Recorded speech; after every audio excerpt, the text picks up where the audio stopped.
Thanks very much. Thank you for joining us today. Really lovely event. I want to thank MTech as well for the partnership. So today I'm going to talk about crisis management, but you probably don't know who Tanium is. So I'm going to just share with you who is Tanium first. We are not a new company. We are 15 years old by now. And the thing is that we only came to this part of the world in late 2019, just before the pandemic. So in the last 2 years, although we were operational, I think we were not in Thailand a lot. So you didn't hear a lot about us, but the 15 years, we won a lot of customers. You can see on this slide, basically 50%, more than 50% of the global 100. 5 branches of the US DoD, which means the government and the military uses us quite a fair bit. 9 out of the top 10 US banks, which basically means financial institutions use us as well. In terms of security, you can see military, you can see financial services. You can also see down here,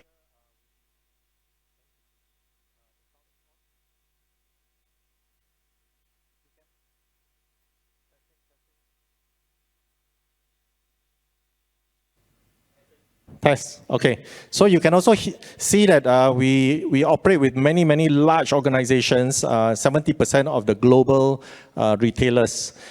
One of the things that our founders did when they first founded Tanium, they were originally a founder of another company that used to be in system management. And they thought that one of the things that failed is that no matter how good the solution is on the system that they operate, right, one of the issues is that the agent dies or the agent never got installed in the first place. So when they found Tanium, one of the big things they wanted to do is to make sure that they will find every single endpoint and they will then get those endpoints under management. So endpoint complexity obviously continue to increase. You can see that as the pandemic hit, we all went home to work. Many organizations share with us when they went home to work, the securities start to fail. Why did it fail? Well, some of the securities were architected around network scanners, and when they scan the endpoints is no longer in the office, it's gone home, right? And they can't scan it over the internet. So the complexity continued to grow, but let's have a look at why, right? When we build out a legacy architecture, we tend to build it out this way.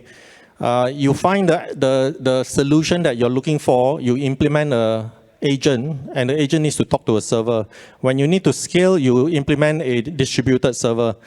And then for every solution, you need to implement a new client, a new infrastructure, and the red dots at the bottom there indicates the endpoints that has failed. Either the agent has died, another software on the endpoint conflict with the agent, or the agent was never upgraded. During upgraded, another conflict happened or something. So basically, agents continue to die. No matter how much you have done this, it continues to be an issue. And then you double up on the effort, right? And you say, hey, I can't quite see what's going on. So you start to double up hardware for high availability. You add additional hardware for SIEM or CMDB, and you pipe the data to the SIEM and CMDB, and you try to say, hey, what's going on? And you still do not know what's going on. So one of the things that's interesting is this. If you go back to your organization and you ask the different owners of these functions, right? Antivirus function or EDR function or patch management or whatever, you ask them how many endpoints do you see in your system, they will all give you a different number. So therein lies the problem that we're trying to address.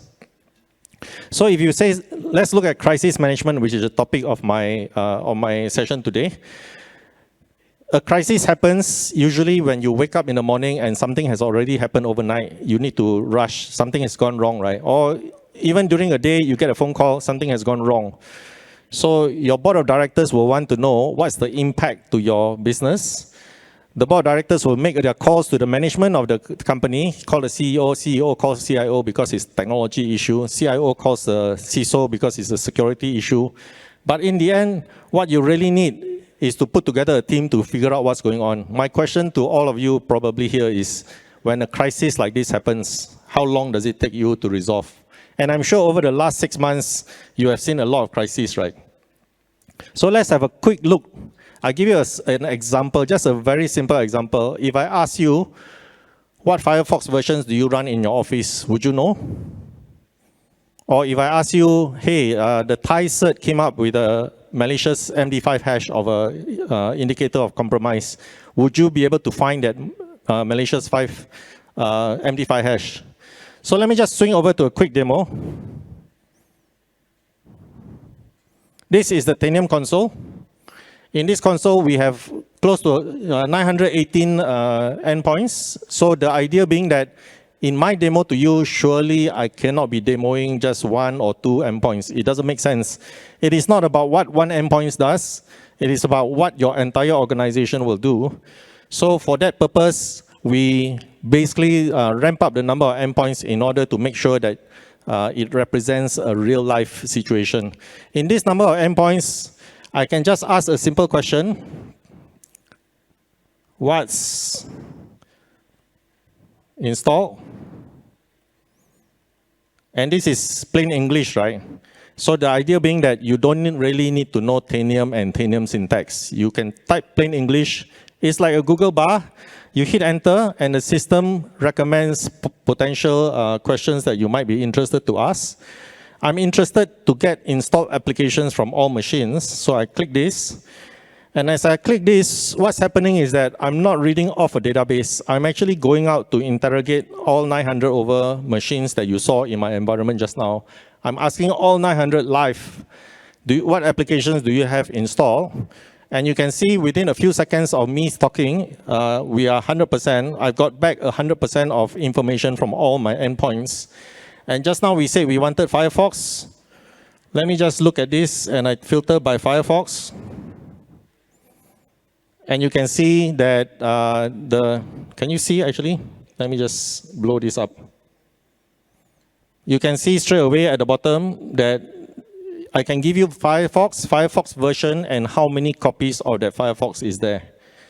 So blow it out a bit so that you see the full table below. So we can get you real-time knowledge. It gives you heightened situational awareness of your enterprise. The second question I asked just now was around MD5 hash, right? So MD5, I just type MD5, and I'm looking for running processes.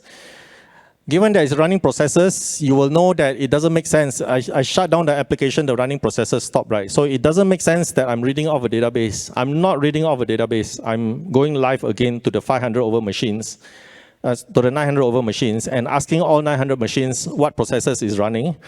And as I speak, as you can see, again, it's 100% out already. One of the interesting things here is this. You can actually sort by count. And I got 900 over machine. The question is, how come I got only 111? Some of these are just like one process in over 900 machines. This is either a rootkit or it's a very specialized application used by your enterprise. And if it is really only one, as an IT department, you probably ask, do you want to maintain this one process in one endpoint in over 900 machines, right? So this one is interesting. Maybe it's even got a name. The name looks to me like a rootkit daemon. One of the things we can do as well is that we can select that. We can deploy action. Because we don't just allow you to find and view, you need to be able to resolve your problems too, right? So I can actually deploy, and I can say, kill the process. Or I can say, quarantine. And it's already built into the system, I can quarantine. And there are a few other things, many other things that we built into the system that you can do. Okay, that's a quick demo. So the next question you probably ask me is, Alvin, how can this be possible? I work my whole life. Actually, this is very interesting for me, right? My whole life, 20 odd years in security, and a new innovation like this comes about. How is it possible? So it is only possible if we think out of the box and do something different from how we normally do it, right? How we normally manage endpoint looks like this. You scale it out and you have intermediary servers, distribution servers or relay servers. But what Tanium does is that we patented a linear chain architecture. Basically, we will go down to the subnet, ask the first endpoint .1, ask the question, .1 will pass to .2, .2 to .3, and so on. It goes down the chain. And the last person in that chain passes back the answer back to the server. And because of that, we are running at LAN speed.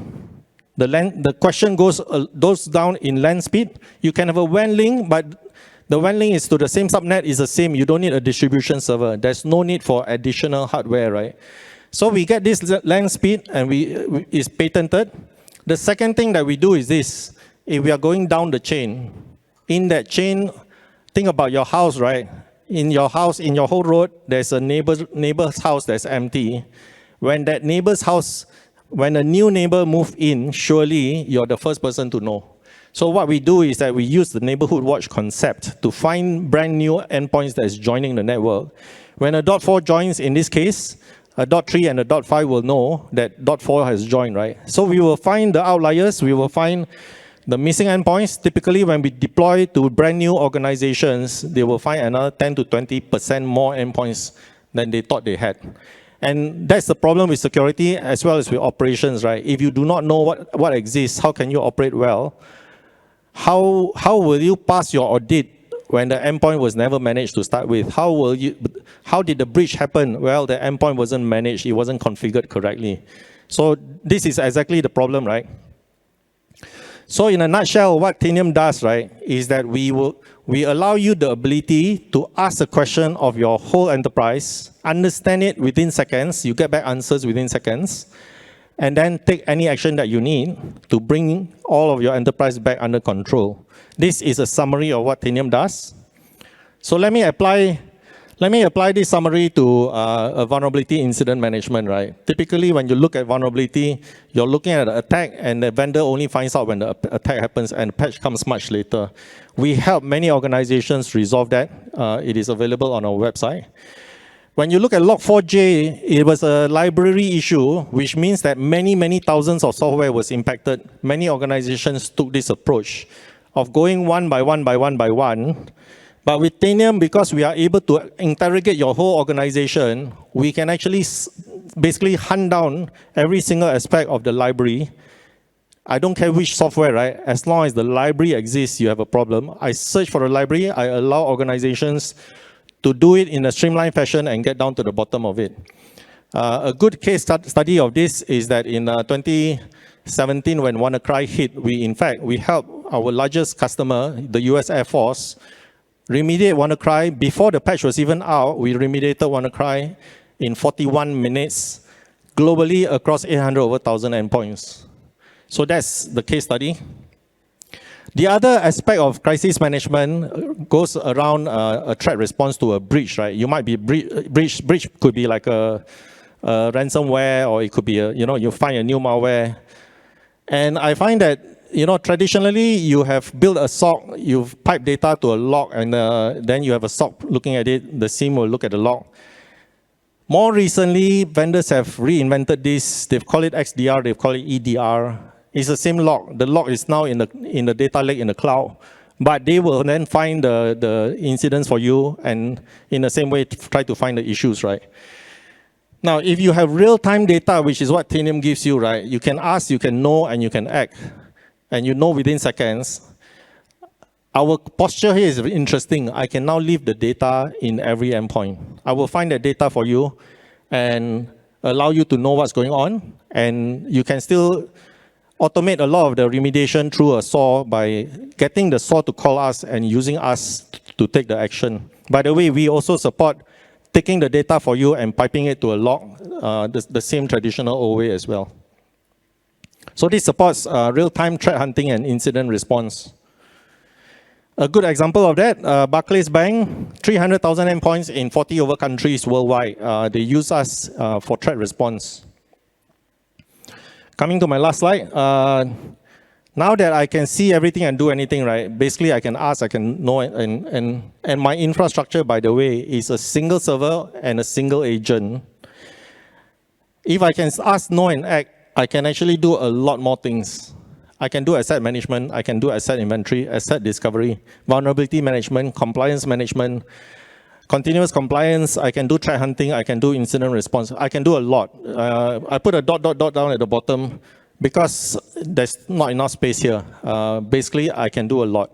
So many of our customers partner with us to build a proper workflow of what they need to do in their organizations. And they build it upon Tanium in this manner.